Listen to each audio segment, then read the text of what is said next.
एक काळ असा होता की जेव्हा स्थानिक पक्ष जे होते त्यांचं वर्चस्व खूप वाढलेलं होतं. आता एकंदरीतच असं वाटतंय वेगवेगळ्या निवडणुकीनंतर की स्थानिक पक्ष जे आहेत ते कुठेतरी परत एकदा लयास जाताना आपल्याला दिसतंय. तुम्ही एका स्थानिक पक्षाचे अ, नेते आहात. तुम्हाला भवितव्य काय दिसतंय? लढलो तर भवितव्य आहे, लढलो नाही तर भवितव्य नाही. त्यामुळे सगळ्यांनी मिळून लढणं हे फार महत्त्वाचं आहे. आणि लढणं जर आपण सोडून दिलं आणि फक्त इलेक्शनच्या निमित्ताने तुम्ही प्रचाराला सभा घ्यायला लागला तर मग भवितव्य तसं फार अंधारात आहे. पण शेवटी आपण जेव्हा एका विचारासाठी लढतो, पवार साहेबांनी कष्ट करून हा पक्ष निर्माण केला, त्यानंतर नक्कीच इतर नेत्यांचं सुद्धा त्याच्यामध्ये खूप कॉन्ट्रीब्युशन आहे.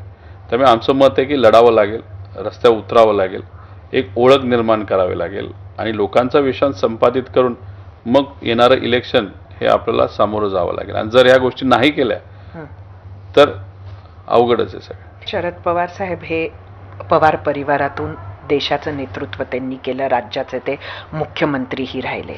अजितदादांची जी तुमची पिढी होती त्यामध्ये ते उपमुख्यमंत्री पदापर्यंत पोचले. आता ही जी तुमची तिसरी पिढी आहे तिचं काय होणार आहे?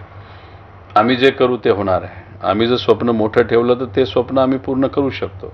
पण ते करत असताना आम्हाला एक गोष्ट माहिती आहे, संघर्ष करावा लागेल.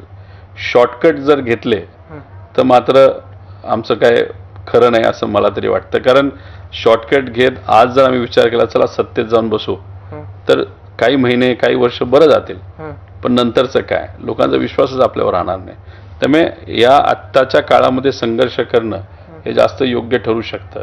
आणि शेवटी बिझनेसमध्ये सुद्धा काम करताना आपण उद्दिष्ट हे मोठंच ठेवतो. सामाजिक क्षेत्रामध्ये काम करणं उद्दिष्ट मोठंच ठेवतो.